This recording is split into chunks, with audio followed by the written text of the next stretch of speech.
enterprise use cases in OpenAI, launching a career in consulting, and why you should not be a consultant. Those are just a few of the topics we're going to cover today in episode number 107 of Transformation Ground Control. This is Transformation Ground Control, your source for all things business, technology, strategy, and change. If you're growing your business, leading change within your organization, or undertaking any sort of operational or technology change initiative, this podcast is for you. This show covers what you need to know about digital transformation, organizational change, operational improvement, and business growth. 5, 4, 3, 2, 1. And now, here's your host, Eric Kimberling.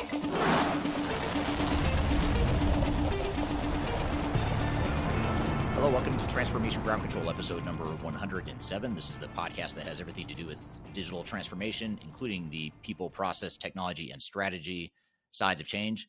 My name is Eric Kimberling, your host today. I'm also the CEO of Third Stage Consulting. We're an independent consulting firm that helps clients throughout the world with their digital transformation journeys. And with me, as always, is my co-host, Cheatham. Kyler, welcome back to the show. Thanks for having me. Thank you for being here, and thank you to the audience for listening in. This is perhaps the highest rated podcast in the world that is about digital transformation and also named after a David Bowie song. So there you go. Fun little fact. I challenge you to number one. I challenge you to find another podcast about digital transformation named after a David Bowie song that's more popular than this one. So thank you for making us the number one show in that very, very, very narrow niche that we've created. Exciting show for you today. We're going to have a conversation. First of all, we're going to open up the segment with a couple things. One is the Q&A from the audience. Kyler has her Q&A jar of questions that we've gotten in social media in recent days and weeks.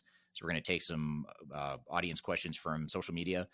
And we're also going to talk about enterprise use cases for OpenAI as well. So if you're into the whole chat GPT phenomena right now, or Jasper, or any of these AI tools that are gaining a lot of traction in the consumer space, we're going to talk more about OpenAI from the context of business and the enterprise. So be sure to stick around for that in this opening segment. And then later in the show, we're going to have a panel discussion with Adam Cheatham, Scott Janke, and Nate Stroeher, all from the Third Stage team. We're going to be talking about how to launch a career in consulting. So whether you're a new consultant or aspiring consultant, or you're in industry, you want to switch to consulting, or if you're already a consultant and you just want to further your career, we're going to talk about some tips and best practices for being a successful consultant. And then later in the show, the third segment, we're going to totally shift gears, do a total 180 from that conversation about how to launch a career in consulting, and talk about some of the reasons why you should not be a consultant. So we'll sort of share the dark side, or share some situations where it may not be a good fit for you.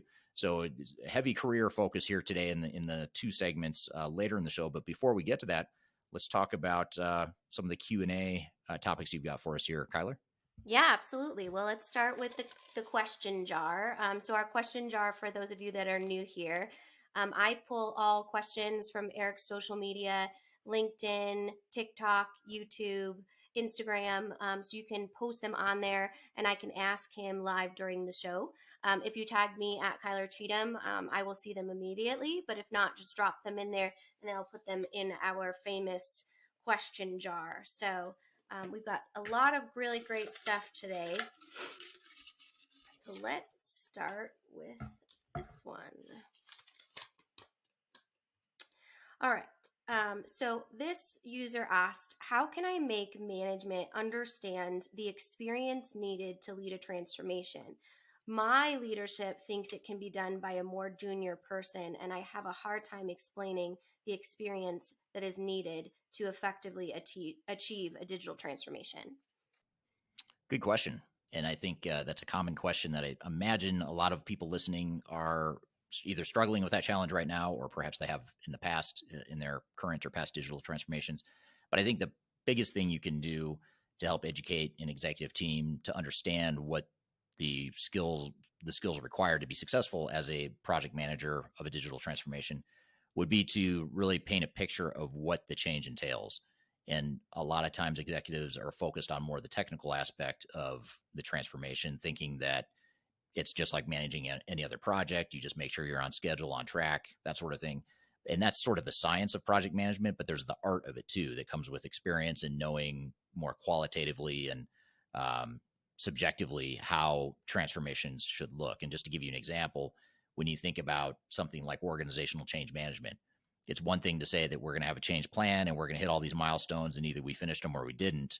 Yes or no. Did we finish each of these deliverables on time? That's one thing. The more important thing is to make sure not just did we do A, B, and C, yes or no, but did we do it right? Did we do this the way that reflects our business and is in accordance with best practices for digital transformations in general? And those are things that you're not going to get from a junior PM or someone that doesn't have a lot of experience with digital transformations, which is why a lot of organizations will maybe augment a less experienced project manager that's internal. They'll augment them with someone like us or our team at Third Stage that can help coach and guide that project manager to give them that more qualitative, deep, experience-based knowledge to augment their skill sets, whether it's project management or the knowledge of the business or whatever it may be. And I think that's the key things you need to have. You need to have both, and you need to have a pretty wide variety of skills, and that's a big part of the way I would go about selling it to your executive team. And does that approach work for you when you are paired or your contact at an organization might not have as much experience in an ERP implementation, any technology change? Do you help them in that situation, or do you really require more of a senior technical resource? In the project management role in Yes. particular, you mean? Hmm. You don't necessarily need to be a super technical person to be successful in as a call it a program manager. I think if you're managing the technical work stream and you're responsible for configuration and testing and data migration and all that stuff related to the software that's being deployed, then yes, you do have to have a deeper technical understanding to lead that work stream. But if you're a project manager, being the project manager of a technology work stream is totally different than being the overall program manager for an entire digital transformation. And the digital, if you kind of view it like an umbrella, you've got the overall PMO or the program management that's overarching the entire transformation with all the work streams. Then you'll have like the technical work stream or the technical person that's managing the technical work stream. You have the change work stream, the architecture, data migration, all the different pieces that go into a successful transformation. That internal project manager or your overall program manager has to be able to manage all those work streams. The technical work stream, yes, you do want to have more depth in that area, but that's only one part of the work stream. One of the biggest mistakes organizations make is they just look at that technical work stream and think that's it. That's the program. It's not. There's all the other stuff that's more important that's actually going to make or break your project, much more so typically than the technology itself. Absolutely. And I'll go ahead and pop Eric's roles and responsibilities video that you can find for digital transformation on his YouTube channel. That's an actual map of what that looks like. So you can bring it to your leadership team and say, this is kind of how the experts recommend kind of supporting that. So good resource there. That's a great point too. If for any of these questions, I mean, there's a high probability you're going to be able to find some supplementary or complementary YouTube videos either on my channel and or the Third Stage channel that you could take to your team. And a lot of times it's better received when it comes from someone that's outside the organization that's not caught up in internal politics and things like that. So feel free to use our content and plagiarize it and share it with your team as you see fit. That's what it's for. Exactly. All right. This question is, how are ERP and ECM different? Sorry, say that again. How are ERP and ECM? Oh, enterprise content management, I assume that's referring to? I assume so. Yeah. Okay. How are they Let's different? just go with that. Yeah. Well, content management typically, well, first of all, some ERP systems can have enterprise content management capabilities. So it could be that for some systems, ECM is a module within ERP. But for a lot of ERP systems, either they don't have an ECM module or they have an ECM module that's pretty weak and isn't as robust as they need. In those cases, it might be that you have, your standard ERP system for your back office stuff, and then you've got an ECM standalone system that you bolt on that handles the content management. In a perfect world, you find both within one system, but it is possible that they could be two different systems. So it comes down to the whole conversation of single enterprise-wide ERP versus best of breed. And the systems that you find, the ERP systems that you find that might have the ECM capabilities you're looking for might not have the capabilities you need in other areas. So for example, if you're you're a high volume manufacturer of widgets and you're all about efficiency and scale and planning, demand planning, production planning, all that stuff is really important to you. It becomes less and less likely the more specific requirements you have in those areas that you're going to find that, as well as ECM, as well as all the other needs you have. So there's no one right answer to that, but there is a subtle difference between ERP and ECM with some overlap as well.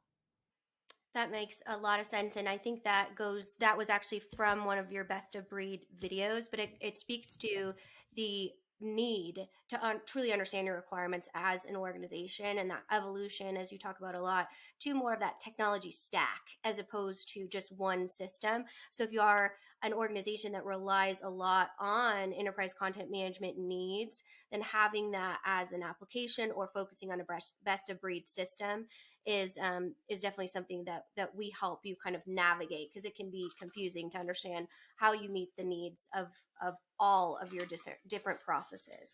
Yeah. Okie doke.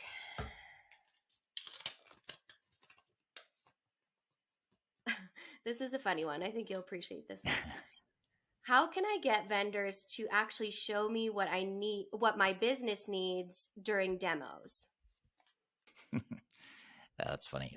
It is pretty funny. And that's a common, if it's any consolation, that is a common challenge. Even we see it at times with our own clients when we have done all the things that we need to do to nudge the vendor and sort of drive them and focus them in a way they need to. But probably the most effective way, or ways I should say, is to not just invite them to come in and give you a demo, looking at different modules or process areas in general, but more specifically give them demo scripts and say, this is what we want to see. This is our business. Here's how our process flows end to end. And that's what we want to see. We want to see your software in the context of our business, almost more of a day in the life versus a sales demo. Not all software vendors or sales reps like that or are comfortable with that because they want to sell their value proposition and where they're different. Whereas you're looking at, well, let me see how it fits my business. I don't, if it doesn't fit my business, I don't care what bells and whistles you have. And obviously there is a fine line there too, because you do want to see, to some degree, you want to see some capabilities that you might not be aware of and you might not have thought of when you define your demo script. So you do want to give them some leeway to be able to show you some of those differentiating factors and things that they think make their solution stronger, but you want to pretty tightly box them in, if you will, in terms of giving them a demo script. And that's one of the biggest things that we do, is make sure that we provide demo scripts, we review it with them in advance, answer questions, we give them all the discovery we have as consultants. So we, along with our clients side by side, will sort of prep the vendors in that way. And the more you can prep them and communicate, you're going to mitigate the risk. You're not going to reduce it to zero and totally eliminate the risk, because you're still going to have people. You're going to have the renegade sales guy or gal that comes in and does what they want to do. And there's been times where with our clients where 2 out of the 3 demos are fine. They stick to the script. They show their software in the context of their business. But then you get to the 3rd demo and the 3rd one just goes totally off the reservation. And in those cases, there's been times where we've actually canceled the demo and said, we've got to regroup. This isn't going well. We're wasting everyone's time.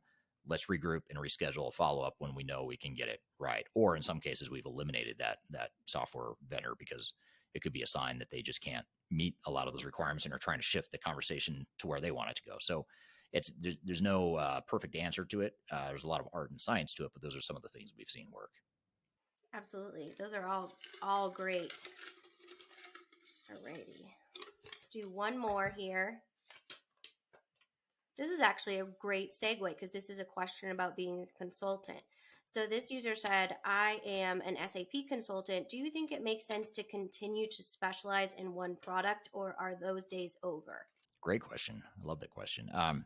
I'll give you my answer that I think is completely biased, and it is completely biased. So, I'm coming at it from a 3rd stage consulting centric position, and then I'll give you the other answer. So coming at it from the 3rd stage consulting centric bias position, I would say absolutely. When we hire people, we look for people that have experience with multiple systems. In fact, a lot of times it's hard for us to integrate someone into our team that only knows one system because they've only seen one part of the world or one type of technology, and they don't have that broader understanding, especially because so much of the work we do not only spans across multiple technologies because we're technology agnostic and independent. The reasons we do that are partly because we want people to have breadth of experience. A lot of the work we do is digital strategy. So much of our beginning early phase work with our clients in a long-term relationship is starts with a digital strategy, helping them define a roadmap, select software, all that stuff. If you only have one type of technology you've worked with, you're going to come at it from a technology first perspective. And our whole value proposition is that we come at it from a business first perspective, client first perspective. So that's sort of the third stage answer. If I'm if I'm not interested in working at third stage and I'm a consultant that wants to work at a big four consulting firm, then the specialization is probably going to be good. That's what they want. They want you to specialize. They want you to go deep into one area because they're such big machines or such big companies, and everyone has sort of their specialized role. For me personally, is why I didn't like being at the big four, because I didn't like being pinned into a box, kind of a narrow box. But that's what they value at a lot of these big companies. So I think there's a lot to be said for focus and specialization, but I think that's also a part of the problem with digital transformations and the consulting industry in general, is that it's too biased. It's too focused on technology first and not enough on the other stuff, the people, the process, the strategy, and all that. So I know that's a very watered down answer, but I'll sort of, I share with you the third stage perspective, even though that's a minority of where the opportunity is. Majority of the opportunity is the way the machine was built, where you want to be specialized and focus on one technology. That's just the way it is. I don't like it, but that's the way the industry is. So from a career perspective, that's probably going to help you especially if you want to go work for one of those larger consulting firms. Well, definitely great advice there and lots of ways to go. But if you do have questions about just your consulting journey in general, or are interested in joining the third stage team, we do have our careers page on our website. And you can also email directly, work at thirdstage-consulting.com. Lots of great resources there. And of course, we'll have our consulting panel coming up after we talk about the hot topic that is OpenAI. So with that, let's talk a little bit about this, because I'm just so curious, Eric. We haven't really chatted about it, but it's been, on the main stage in the at least US based media, and just the overall conversations around ethics and AI. Specifically, they've been focusing on mostly education, although there is many use cases for OpenAI in enterprise organizations. So let's talk about what it is first. So OpenAI is basically a company in which it has Chat GPT,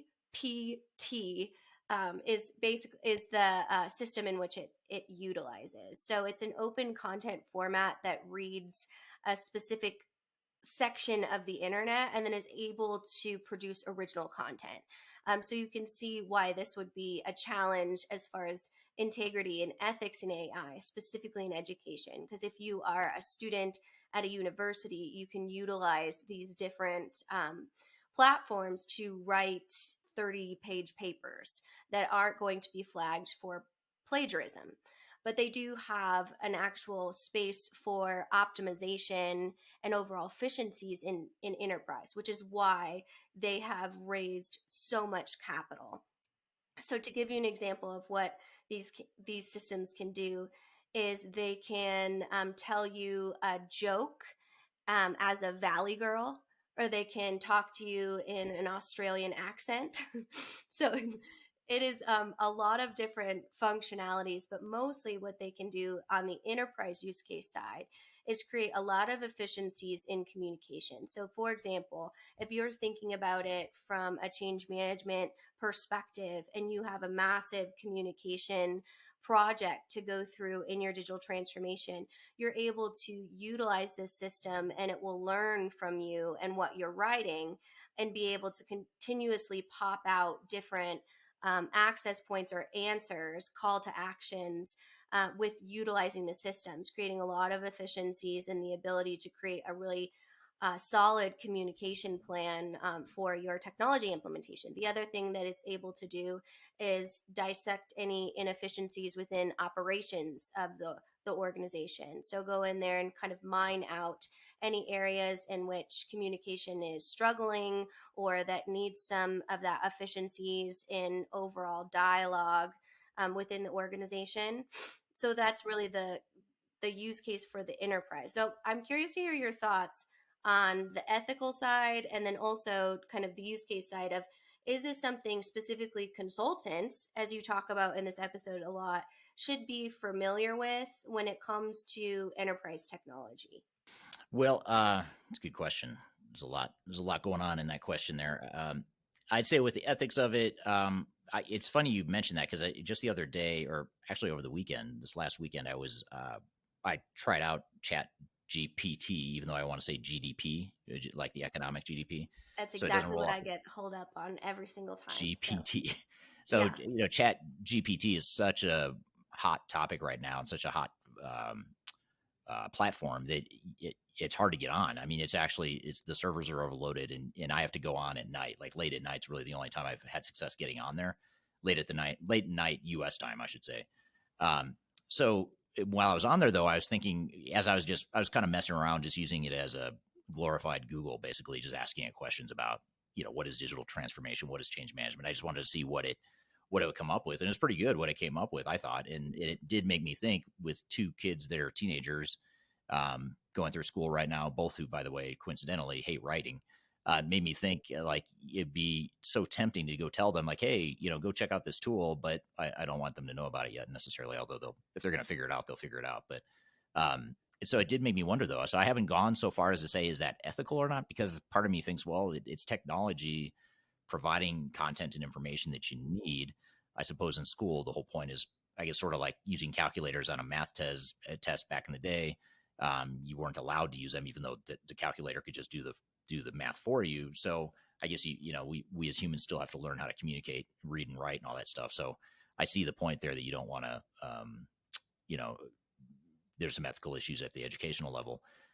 Enterprise level, though, I think what's really interesting about Chat GPT is that we've been talking so long about AI, it feels like, and it's been sort of a pipe dream, but now all of a sudden there's this consumer grade technology with Chat GPT, and then also Jasper is one that I know we use here at Third Stage, or you use at Third Stage, to help create some of our content for blogs and whatnot. So there's definite enterprise value potential there, and it's with Jasper you're starting to see at least smaller businesses use it. So I'll be curious to see if that sort of beachhead consumer and small business focus of these two platforms in general that are getting traction or becoming mainstream. I think that bodes well for more business and enterprise use of AI, because it's all about adoption and just getting comfortable with the whole idea of AI, which is totally new to a lot of us. So I think that helps having those consumer products reach more of an audience to make it a little bit more mainstream and palatable to people. Yeah, absolutely. I honestly think that the best benefit that's going to come out of this is it actually defines artificial intelligence. So it showcases kind of on a mainstream, everyone writes, right? Every job in the enterprise writes emails, arguably, or writes something. Um, and then when you actually look at the tool, though, if say you're writing, I did a demo recently at a local university that invited me to talk about business ethics and OpenAI, and I did a demo about what is a golden retriever, and so it can tell you a golden retriever is loving, a golden retriever is a great dog, a golden retriever. But if you wanted it to actually talk about your golden retriever, there's a human component of artificial intelligence. If you want it to talk about your business, just like any other AI system, you need to be able to have that human component and not just the code. So you really have to rely on the reviews. You have to rely on the ability to consume it, make sure it's on brand, because it's mostly in the marketing world, which is why my team and I leverage and utilize it for optimization uses, specifically for social media and other areas. But it still has a human component to it. And I think that's really the thesis of artificial intelligence, and hopefully kind of lift the veil on the fear based.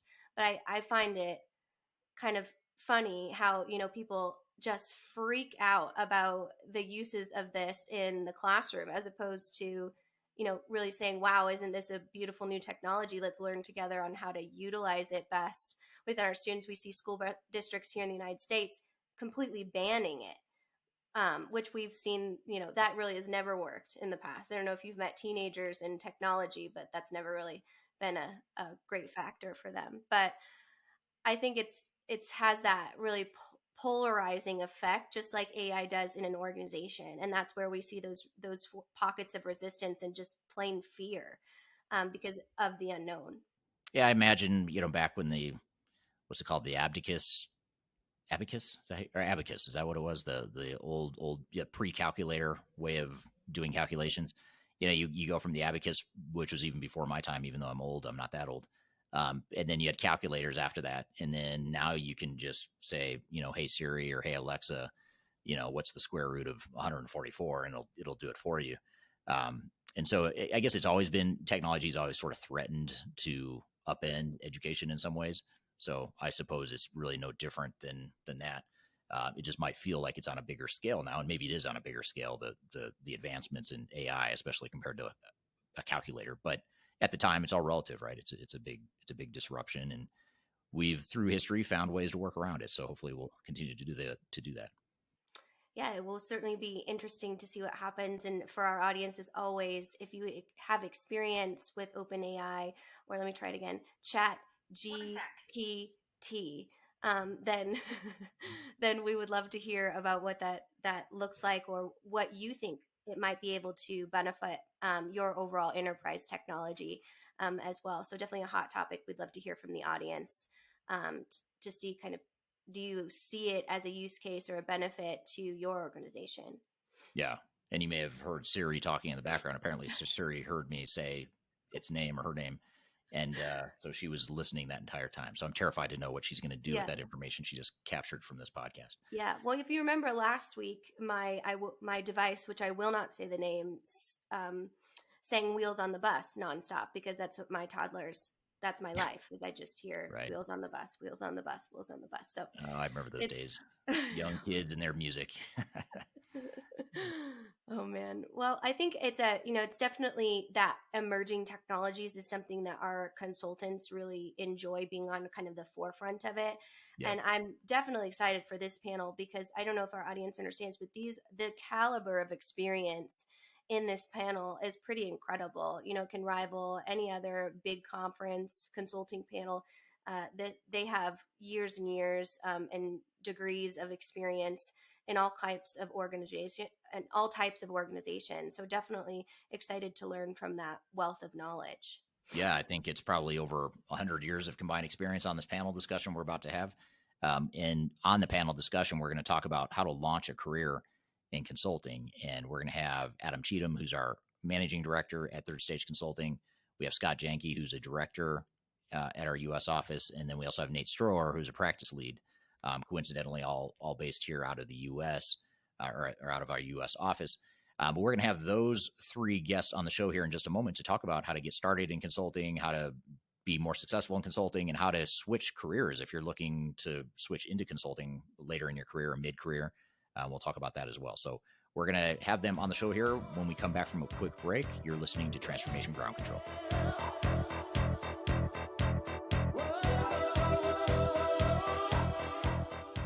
Are you looking to stay ahead of the curve in the ever-changing landscape of digital transformation? Then you need our newly released 2023 Digital Transformation Report. This comprehensive report covers the latest trends, technologies, and strategies to ensure your digital transformation is optimized for success. The 2023 Digital Transformation Report is packed full of proven methodologies and insights from experts in the independent digital transformation field. You'll also receive practical insights on how to implement digital transformation strategies within your unique organization. This free report is available for download on our website at thirdstage-consulting.com under our Thought Leadership section.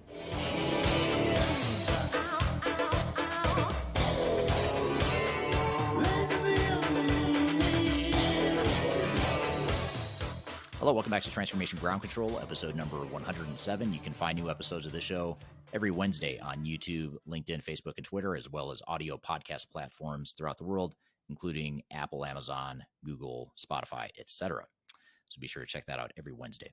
So I'm excited for our first guest, I should say, our panel discussion guest. We're going to have three of them on the show here. We're going to have Adam Cheatham, who's a managing director at Third Stage, Nate Stroeher, who's a practice lead, and Scott Janke, Dr. Scott Janke, as we'll clarify here in a moment, who is a director at Third Stage Consulting as well. So we're going to have them on the show to talk about how to launch a career in consulting. Thanks for joining us here today, guys. All right, thanks, Eric.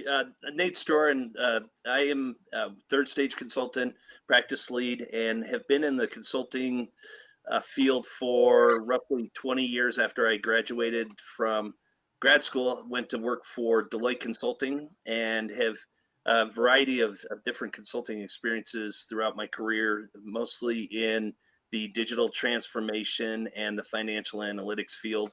Have also done a fair amount in change management as well. So excited to be here today and look forward to the panel discussion. Great. Yeah, thank you for being here. And you're a longtime team member, and appreciate having you here and getting your insights here today. So also joining is our recently promoted director, Scott Janke, who's been on the team for a while now, but was recently promoted to director in our consulting practice. So Scott, thanks for being here. Tell us a little bit about yourself. Yeah, thank you. Scott Janke, director here at the third stage. Been consulting in operational roles for a good 25, 30 plus years. And much like Nate described after I earned my MBA, I too also joined Deloitte, not together, but have spent the last 20 plus years, as I mentioned, in a lot of different roles, a lot of different industries. And we'll talk about some of those experiences on this call. And you're also a former professor and PhD, so I failed to refer to you as Dr. Janke. I should refer to you as Dr. Scott Janke. No worries. And actually, to this topic, I ran a master's program at one of the University of Texas campuses, and you can imagine the amount of questions I had from students asking how to get into consulting. So this is a par for the course for a lot of the work I've done. Yeah, great. Well, it'd be great to get your perspective. And the reason, part of the interesting perspective you can bring to Scott, is the kind of sort of the transitionary process you went through going from industry into consulting. I think that's a unique perspective that I don't have. So it'd be good to get your perspective in that regard as well. And then last but not least, we have Adam Cheatham, who's our managing director, recently promoted to managing director, who manages most, if not all, of our global consulting practice. And Adam, thanks for being here. Tell us a little bit about yourself. Of course. Well, thanks for having me. I've been in the consulting space for probably about 10 years now, depending on how you look at it. More than that with Eric, for sure. So we got a great background. Comes from an international perspective. I got a degree from the University of Virginia in foreign affairs, and then realized I didn't want to go to live in the DC area anymore after I'd been out of it for long enough. So decided to continue my education into an international business perspective, and just found that my skill set and my drive towards learning how business functions and helping with different types of businesses really is what inspired me to become more of a consultant rather than any particular operational role. My view of business has always been from a global and holistic perspective, not just in singular functional areas. And that's really where my interest in consulting comes from and my background in it. So glad to be here today. Looking forward to seeing some of the comments in the chat. Love to see that we've got people from all over the world. That's always fun to see on these chats. We've got some folks in Europe, some folks in Africa, some folks in the States. I don't think I saw anybody from the APAC region yet, but we'll see what happens throughout the day. But looking forward to really seeing what we come up with here. Yeah. There's a great audience here. To your point, Adam, just a few examples: Cardiff, Kenya, UK, Denver, Colorado in the U.S., Hereford, UK, Brussels, Belgium, Sweden, Kuwait, Cork, Ireland, Tampa, Florida in the U.S., Ohio in the U.S., Brussels, Belgium, just to name a few. So thanks for being here from all over the world today. And I'm sure there's someone from Asia Pacific that's up really late watching the stream, really late their time. But if you are, I'd love to hear from you. If you're up late at night in Asia Pacific, would love to hear from you as well. So we'll get to audience questions here in a moment. So please start dropping those in the chat as you think of stuff. If there's anything you want to talk about, any topics related to careers in consulting, what it's like to be a consultant, what we like about it, what we don't like, the good, the bad, the ugly, any of that stuff you want to talk about, drop it in the chat. And we'll get to those questions here in a few moments. But first, just to get us started, while we're waiting for the audience to chime in with questions, I guess I wanted to start with you, Nate, and ask you the question of just a real basic question of why did you choose a career in consulting? What is it that appealed to you when you chose this career? I think the thing that most appealed to me and 20 years ago and still today is the ability to work with the various different individuals, different organizations, different industries, and different size of firms as well. We here at Third Stage and throughout my career, I've been lucky enough to work with some Fortune 50 companies, have also worked with some really good startup companies here over the last few years where we have 5 to 10 employees and we're just helping them along their paths. So I think for me, first and foremost, it's the variety of people, industries, and size of the clients. Yeah, that's great. How about you, Scott or Adam? What are some of the reasons why why did you guys choose the career? Much the same, but I'll be even more selfish. Is I love to eat and travel, and so consulting offers you a lot of variety, and that's kind of what drove me to continue being in consulting. I have left a couple of times and taken on a senior level operational role, but I just missed the opportunity to be challenged, and that's the flexibility of all the clients you get to work with is pretty exciting. Yeah. Yeah, I might come back to that point about industry versus consulting and get some of your perspectives on the differences there, especially for those listening in that maybe are in industry or they've got another profession that they're in, but they're thinking about or interested in moving to the consulting space. Yeah. And then Adam, last but not least, what are your thoughts? Why did you choose consulting? Yeah, so like Scott said, the variety of it is a key part of it. I'm somebody that, like, if you put me in a repetitive role, I will just suffer and not be happy at all. I need that type of simulation. And I was actually working at large telecommunications company in the Denver area when I got a call from a consulting firm run by Eric Kimberling, and that said, "We have a new client in New Zealand. Would you like to go?" And I said, "Well, let me think real hard about that." We need you there Monday. Yeah, exactly. So that was kind of a lead in that I needed to get into the industry and really haven't looked. Well, I have looked back once. I did go back to the a more operational role for a little while and just really missed the consulting side of things. It can be quite exhilarating. There's a lot of work to do, of course, but the mental stimulation and the challenges that come along with it are just, you can't beat them, and you get a lot of exposure to so many different types of people. The travel can be great, and the food is always a good thing. You get to try things in different places. So that's really kind of how I got into it, and came into it, left, and got bored, and came back. And I just am so glad to be here. And I made the decision to go back to consulting because it's really been a key component of my life. That's for sure.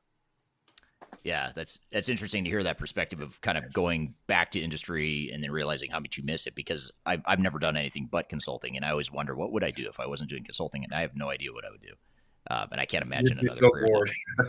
I know I'd be really bored. I'd be a terrible employee. I probably wouldn't be happy. So I'm sure there's something out there I might like besides consulting, but there is a lot to like about consulting that I can't imagine doing much else. What is it? And you started to get into this, Adam, but maybe we'll start with you on this next question. But what is it you like most about consulting? You mentioned the travel and the variety, diverse experience. You're not bored. What are some of the other things you like most about being in consulting? Oh yeah, just you're always learning something new. I've been doing, like I said, I've been doing this for more than 10 years, and I'm still learning new things today, and things that you would never believe happen. Like it never occurred to me that not everybody runs either a 52-week or a 12-month calendar year. But in some industries, it's different. They run it differently, and I'm still learning to understand that financial aspect of it, and the key components of how you run a calendar year that isn't, June 1st through May 31st or whatever it may be. But that's fun. So there's always something new to learn. And the interactions with the people and the clients are just, you can't replace them. You get to meet so many different types of people, understand so much of a great holistic view of not just how one business works, but how the global economy works when you start to understand different industries and how they fit in together, and how they complement each other. It's absolutely fascinating. You also get to develop some really great relationships with some folks that you travel with and folks that you work with, whether they're clients or consultants along your side. And the partnerships are just, you can't beat them. You don't get that type of thing in any type of more traditional operational role. Yeah. Yeah. What are your thoughts, Scott? What is it you like most about consulting? Yeah, there's some repetition to consulting for sure. There are skill sets and processes that are repeated from one client to the other, but it's never the same. And I think that one of the advantages of being a consultant versus somebody who has long tenure at a company is they don't know what other people do. And so you as a consultant are able to provide such a unique perspective. And I know Eric has a soft point when we talk about best practices. You could literally never take an exact process from another company and move it to another company. Industry is different, size of the company is different, the integrations and technology is different, the staff is different. So there's always going to be some unique challenges for every client, even if you're doing the same project over and over again. It's always a different roadmap, and a little bit to what Adam mentioned is I'm still amazed that I'm still learning stuff. It is such a unique thing to get into consulting and go to the same client after 10 years and they're doing things dramatically different and you have to get up to speed. And that challenge or that motivation to kind of get up to speed is what I really like about consulting. The fact that the clients kind of treat you as a confidant and kind of have a lot of hallway conversations and conference rooms where they pull you to the side saying, tell me the truth, right? How's the team doing? How are the staff doing? Because we have the perspective that the clients usually don't. Yeah, that's a great point. And you could, what I always find fascinating is there's times where we'll come in and we'll make recommendations or observe things or provide insights that are in some cases, they're similar to what the employees internally are saying or are feeling. But the fact that you're an outside consultant, it's just viewed differently. It's got more credibility, and it always amazes me that that perceived the perceived value that comes from outside consultants is so much higher, which can be flattering at times, but it's also just an interesting dynamic as well. That's great. What about you, Nate? What are some of the things that you like best about consulting that we haven't talked about? I think just to add to what Adam and Scott said, I think it's interesting too that you do have that unique perspective, and we do a lot of digital transformation projects, and we deal with a lot of companies that have stalled in their either an implementation or a transformation. And I think it's really interesting to see the similarities that companies, while Adam kind of referred to how different companies are, I think it's also real interesting and real rewarding to see that everyone's going through similar challenges. Everyone has their own secret sauce, and sorry for an overused phrase, but I think everyone within their company does a really good job with what they do uniquely, but they're all facing some pretty similar challenges. So our ability to come in and say, we've seen this, we've seen it 100 times, we've seen best practices, we've seen leading practices. Here's how we can give you a roadmap to get out of what your challenges are and to get through the roadblocks that you're experiencing is really not only rewarding, but it's also fun to be able to keep taking those skills that we're learning from the client, mastering them more and implementing them with new experiences. Yeah. Well said. What about on the flip side, though? I'd be curious to hear why, Nate. What is it you like least about consulting? Every career has a dark side, or things that aren't as fun as other jobs. What is it you like least about consulting, or what have you seen other consultants struggle with in the field of consulting? I think for me the biggest challenge is we are there for just a short window of time. So we will help a client from inception to go live. Obviously, we'd like to be involved in an organization after the system goes live and after they start to experience some of the advantages of implementing a new system. But I think with me, it's a little bit of that unfinished business. It's that you don't have ownership from beginning to end. Eventually, you have to leave a client and you move on to the next client. So for me, it's that not being able to really see something through fruition for a year or two down the road. Yeah, that's a great point. You build all these relationships and you become close to a client, and then you're gone, because you've completed whatever the project is, and that can be it's rewarding in some ways because you get to meet so many different people and so many different clients. But on the flip side, You have to move on, and you don't own it, longer term, which is a good point.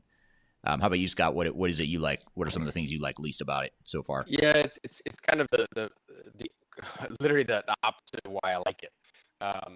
If you want not stability, that's a wrong word to use, but if you want consistency and going to the same place every day, working from that location, consulting may be a challenge for you. There's always a struggle with consulting from a work-life balance. Many of us at Third Stage have worked with the Big Four before. I've been with KPMG as well as Deloitte. And I've been on projects where you literally are traveling on Sunday and coming back on Thursday or Friday every single week for years. I think consulting has changed a lot from that perspective. We are not a huge kind of staffing model at this point where we put 30 people on a consulting project and they have to be there every week. I think we found a nice balance here. I also don't want to travel every week anymore, but I like the variety. And many of our clients, especially through the whole COVID experience, have really found the positive aspects of being remote. Teams and tools like that have allowed for consultants to operate before or after having to go through the experience of being on site every single day. So, but if you like that process, right, you want to drive down the same street to the same office every single day, but you like the sexiness of consulting, that may not be what you are going to use to move over to the consulting world. But I think if you like the variety, it's great. If you want that consistency of the same workplace every year, that might be a challenge. Yeah, it's not as predictable as other Correct. careers. Yep. There's always curveballs coming at you too, because you're dealing with client challenges and client problems that you're trying to solve, and that inherently means that there's some uncertainty and unknown that comes along with that. We're here having a panel discussion with members of the Third Stage team talking about how to launch a career in consulting. We've got a lot more to cover, but first we're going to take a quick break. You're listening to Transformation Ground Control.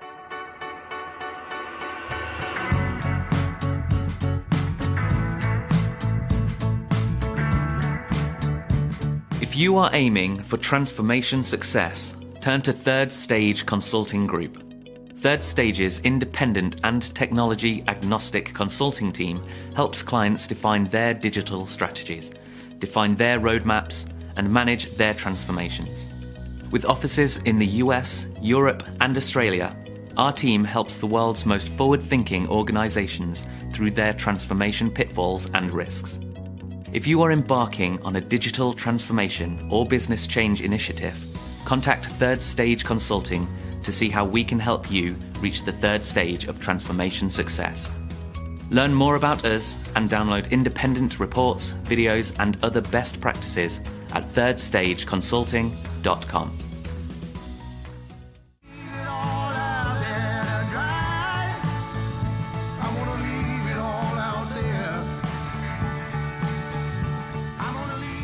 Hello, welcome back to Transformation Ground Control, episode number 107. You can find new episodes of this show every Wednesday on YouTube, LinkedIn, Facebook, and Twitter, as well as audio podcast platforms throughout the world.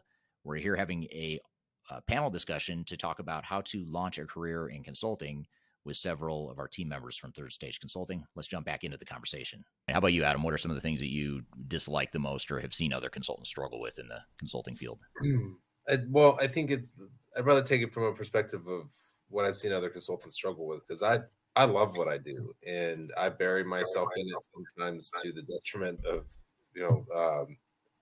what happens at home. Sometimes I get stuck up in my office for longer than I want to, or than I ought to, maybe, because I love what I do. It's a ton of fun. It's exhilarating in a lot of ways. But what I see a lot of folks struggle with is that when the time commitment is high, it is high, and the expectations are that you match it. There isn't a whole lot of room for, I just don't have time for that. When you need to travel, you need to travel. And if you can't find somebody to watch your dog, that's not my problem. And the consulting industry can be a whole lot like that. A client's not going to they're going to see the rate that they're paying for you, and they're not going to worry that you've got to find somebody to take care of those things. So the level of commitment is, especially when you find some success in it, is quite high. especially during peak times. And that's a part of the deal. Some people really enjoy that. The workaholic nature of things can actually be really quite suited to consulting, but it can also be a double-edged sword in that if you get too deep into it and you can't balance for yourself, your consulting firm is not going to balance your life for you. So that's something that we see a lot of folks struggle with. The other part of it is in a lot of consulting firms, the pace is fast. And if you are not a self-starter and you are not disciplined to have your own drive, people aren't going to help you and drag you along. If they find that they're dragging you, they're going to let go, and they're just going to let you fall and let the rest sort itself out. So I think those are some of the things that we really see folks struggle with consulting is just the level of commitment. It is, for those of us who live this, it is something that is far more exhilarating than general operations, but the pace is faster and the demands are higher. And that's because your clients are charged a rate for your time by the hour. And so the expectations for that are high. And that's just a part of the deal. So I think that's important to recognize that if you're somebody that needs repetition and needs a lot of guidance and helping figuring things out and a lot of double checking and things like that, maybe try something that in a different field than consulting or than you're in right now if you're not satisfied. But if this is you and you just can't get enough of just digging in, then maybe consulting is a great career for you, because it's really, for me, more about the skill sets that you have and what it is you bring to the table from an innate capabilities perspective than it is about specific experience. And I saw Deep Patel in here ask about specific experience in specific software packages. The ability to learn is really more important. Great Salesforce experience is really dynamic. It's important.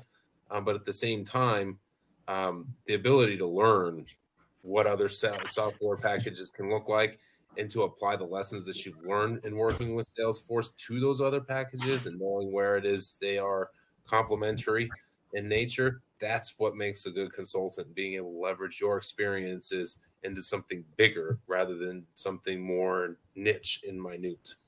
Yeah. Well said. And I think, one of the things that I'd be curious to get your guys' feedback on, one of the things I've seen other consultants struggle with, and I struggle with this at times too, is the idea or the fact that a lot of times clients are under a lot of pressure. They're hiring you as a consultant because there's something going on in their organization that they can't solve themselves. It's either a big change initiative or some sort of problem you're trying to solve.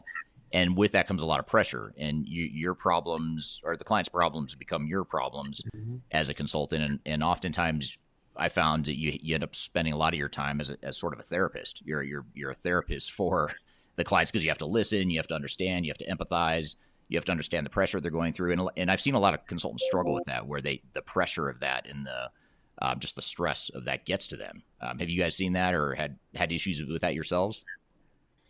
Yeah, I'll say. By the way, you can hear me okay right now?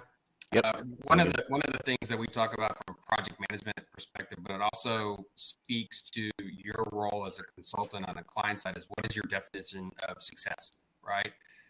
Clients do hire consultants, hire third stage often to solve problems they can't solve on their own. But we want to make sure that they don't put our company, our project, or you as an individual in a situation where you have a no-win out. So going through the challenge of, even if it's a challenging aspect of the role, you can create more bite-sized aspects of it and work towards that to be successful. Because you need to make sure that you have a path forward that helps remove, I think, or at least reduce a lot of the anxieties that maybe even I have felt in the past. Of, wow, this is this monumental hill that we have to climb. You don't climb Everest to the top in one day, right? So getting the project and getting your role into more bite-sized components helps you kind of achieve maybe a longer-term success than if you looked at the big mountains and expected to climb that in one day. Yeah, it's well said. About Adam or Nate, have you seen that dynamic at play as well? Yeah, I think there are a couple of things about that. Not just climbing the whole mountain as opposed to in pieces, but I think the amount of pressure is a key component of it. Especially when you're talking about large transformations like what we do. Somebody hired you, and their job is dependent on your success. And you can only imagine what that drives people to do when they need you to perform at their level of expectations and the level of expectations that are set for them. And so that's the bar you have to match. It's not my expectations of you. It's not your team's expectations of you. It's the clients. And they may, if you fail, their job may be at risk. And that's a big responsibility. On the flip side of it, though, there's something so rewarding for being able to coach somebody through these types of programs, right? As a consultant, you don't make the decisions for your client. You make the recommendations and they follow them, right? Because of your good guidance and because of the way that you've approached this and helped them through that challenge. And then you get to see them be successful. Sometimes after the fact, maybe sometimes a while later. I actually talked to a couple of folks this week that we worked with them on their implementations, and now they've come back a year later and said, man, you guys were just so awesome. We've done such a great job. We've had all of these great wins. We love seeing that feedback loop. But the coaching side of it is something that if you thrive in that type of an environment and being able to provide advisory to folks and see them be successful, that's a great sync with how consulting works. Yeah. Well said. Agree with And that. I think to add on one thing to that is when you think about you mentioned therapists, that you play somewhat of a therapist role, but I think true to form with the therapist is their job is not, and our job as consultants a lot of times is to let the client talk through their problems and explore solutions and to validate or invalidate their solutions. So letting a client who knows likely what the answer is to their problem use you as a sounding board and really challenge them to consider other paths or to consider going deeper into the path that they're on, and really just talking through things with them and telling them here's what we've seen at other clients that's worked, here's what they've had challenges with, and really letting them come up with the solution on their own. Yeah, makes sense. I agree with that. Just to circle back and close the loop on the whole question of do we have anyone from Asia Pacific here?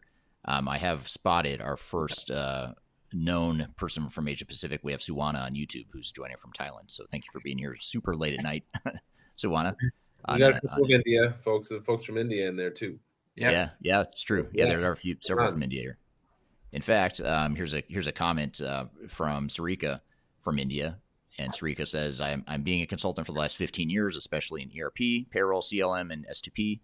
I love doing it. So at least Sarika listening in is a consultant and confirms that it's a great career, at least for that person's needs and wants.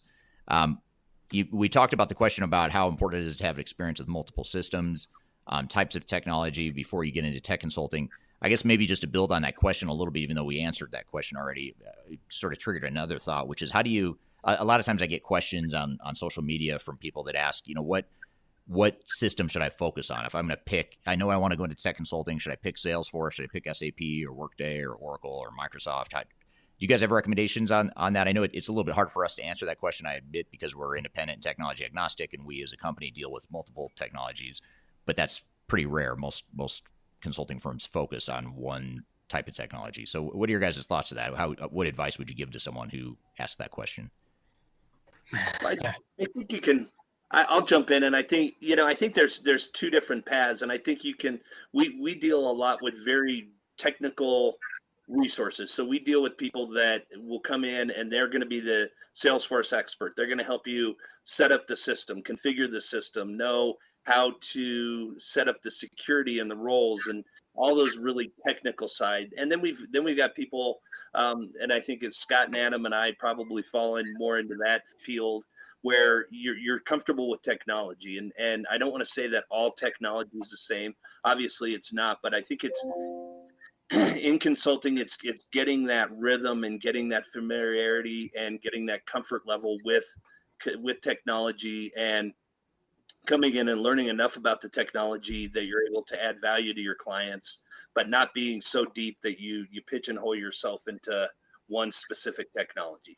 So it's a little bit of that, becoming familiar with the unknown.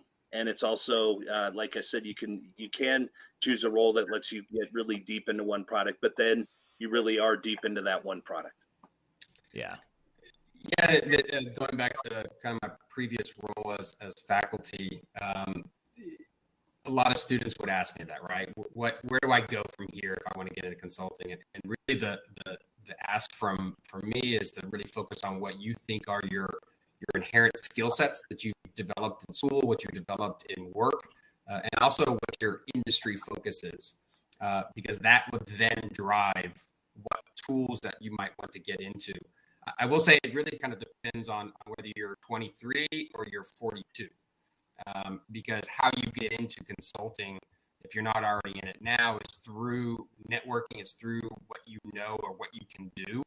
I can't tell you how many times clients may or may not have known I've never worked in industry, but you're good in running a project. You're good in motivating folks who know the deep technical aspect that Nathan mentioned.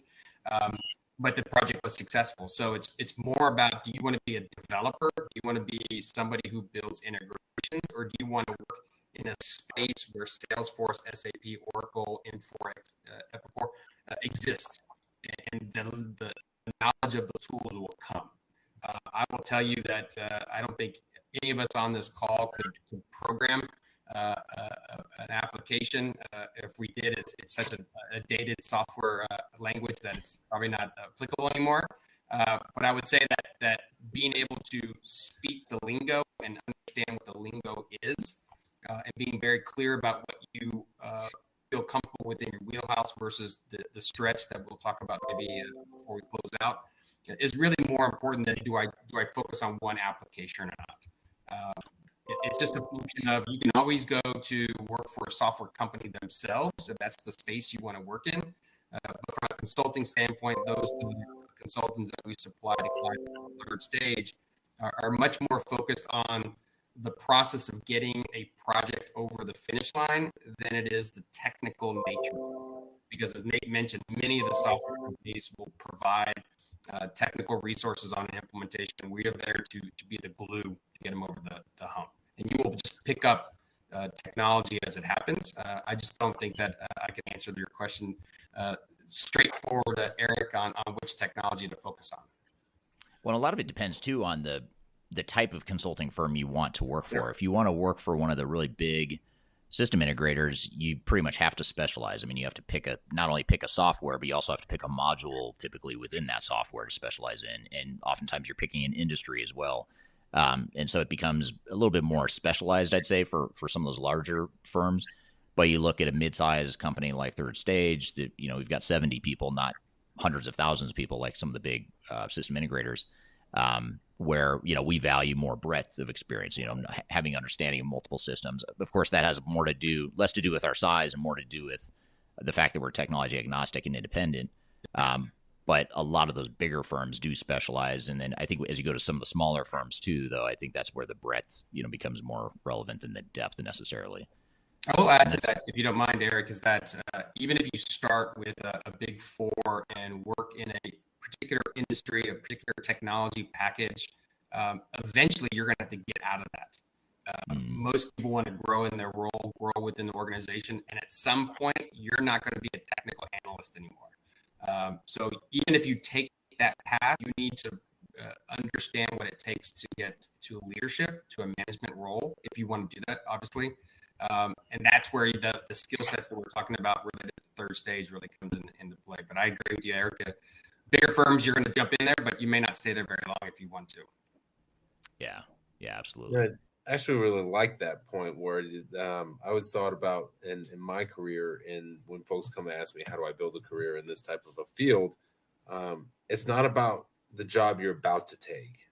It's about the job that you're going to have after that. And how does this get you there? So where do you want to be? Should I specialize in SAP or Oracle? Where do you want to go? Where do you want to be? There are some answers that drive different different paths in that? Should I specialize in CRM or HCM, sales technology versus human resources technology? Where do you want to be? Do you want to work with companies to expand their sales platforms? Then think about CRM. Do you have more of a human resources and recruiting type of fit to your skill set, and that's what drives you? Then look at HCM, right? So your career path can't really be ignored in the one step. It's the steps that happen after, and that's really what's for me the key to it, and developing skill sets that help you drive there, so that you can create this more holistic career with where it is you'd like to head. Right. Yeah. Well said. We've got some other feedback from team members here, audience members, I should say. I don't see the individual names, so I apologize for that. But someone on LinkedIn says in solution architect and solution designer, for mostly involved in telco, FSM, WFM. It's a lot of acronyms there. Subject matter expert in that field. So sounds like we've got some consultants that are already in the field providing some feedback here, which is great. Another comment from LinkedIn, and again, I don't see the name of the person, but the person says, I do enjoy digital transformation and ERP consulting. I had the opportunity to travel around many countries. The latest success was with the United Nations. January 2023 went live with Oracle Cloud. So that's sounds like a big, massive, cool project. So that's pretty cool. And again, I apologize, I don't know your name, whoever that is. So I'll have to go to LinkedIn after this and watch the restream to see who that is. We're here having a panel discussion with members of the third stage team talking about how to launch a career in consulting. We've got a lot more to cover, but first we're going to take a quick break. You're listening to Transformation Ground Control.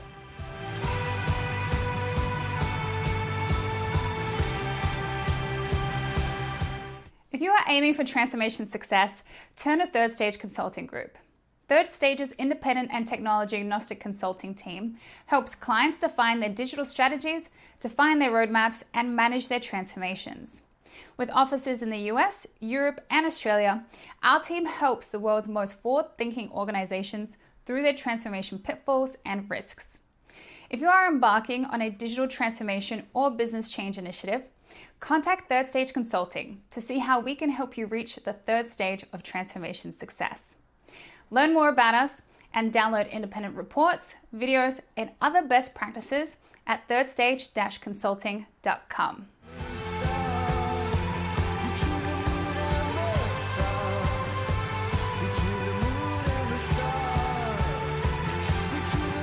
Hello, welcome back to Transformation Ground Control, episode number 107. You can find new episodes of this show every Wednesday on YouTube, LinkedIn, Facebook, and Twitter, as well as audio podcast platforms throughout the world.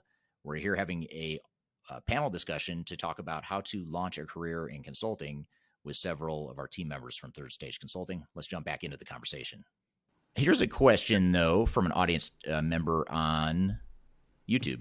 And this is a really, I consider this sort of $1 million question for people that maybe aren't in consulting yet. Either they're just out of college or university, or they're in industry and they want to break into consulting. Do you guys have any strategies or tips or things you would recommend to help someone break into consulting or join a consulting firm or get the attention of a consulting firm? What are your thoughts there? Yeah, I'll take that first one. A couple things is everyone's familiar with writing a resume, right? But they're usually a historical review of the roles you've had.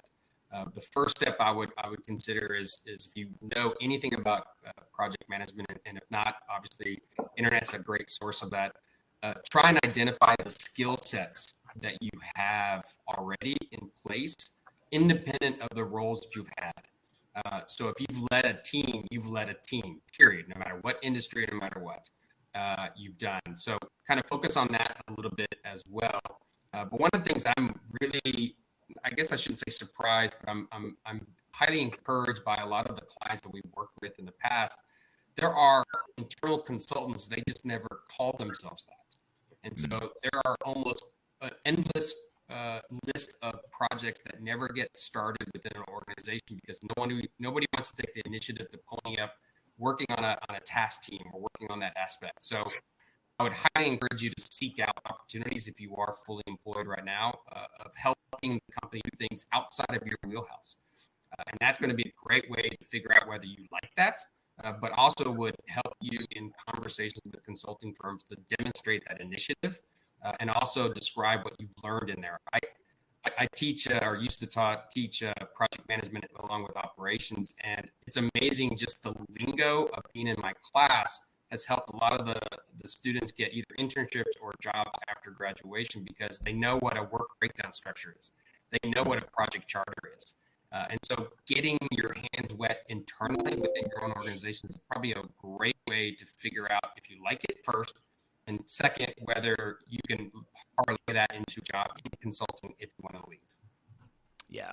Yeah, great points. I think that what I've seen with people that I've coached or mentored on how to get into consulting is that most people that I talk to have more relevant experience than they realize. Yeah. You know, they come to me with the problem of, well, I've never done consulting. How can I possibly be a consultant? And at the same time, you start to ask the questions, well, tell me about your background. What have you done? And they start talking about, I was a supply chain manager, or I did business process improvement, or I helped design business processes for my internal company. Well, those are super relevant. Or project management. I was a project manager for this project. Wasn't ERP, wasn't digital transformation, but you were a project manager. So focus on the project manager part of it versus what you haven't done. Exactly.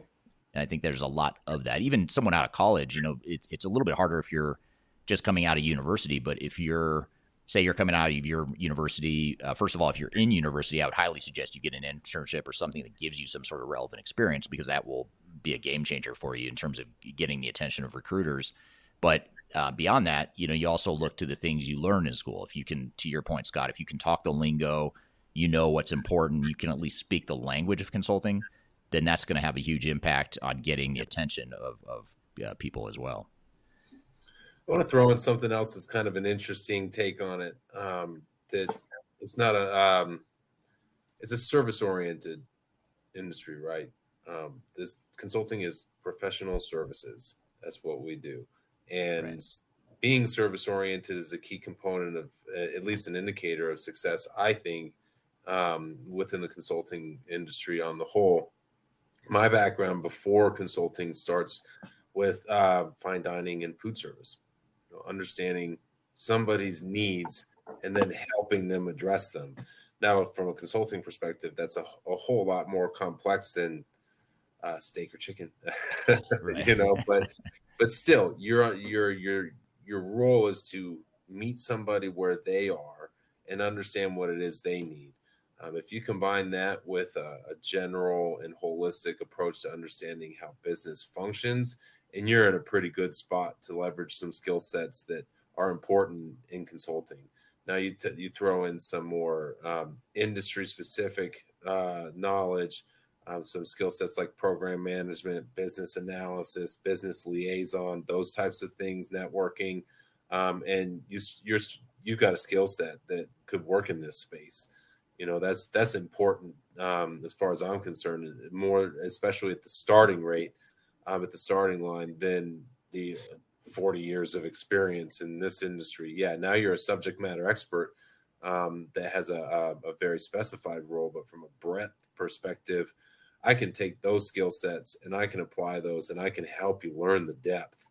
They're just, everybody's heard the hard work will trump talent every time, but talent's not unimportant. Talent is a set of skills that you have that are innate to you, that you've built over time.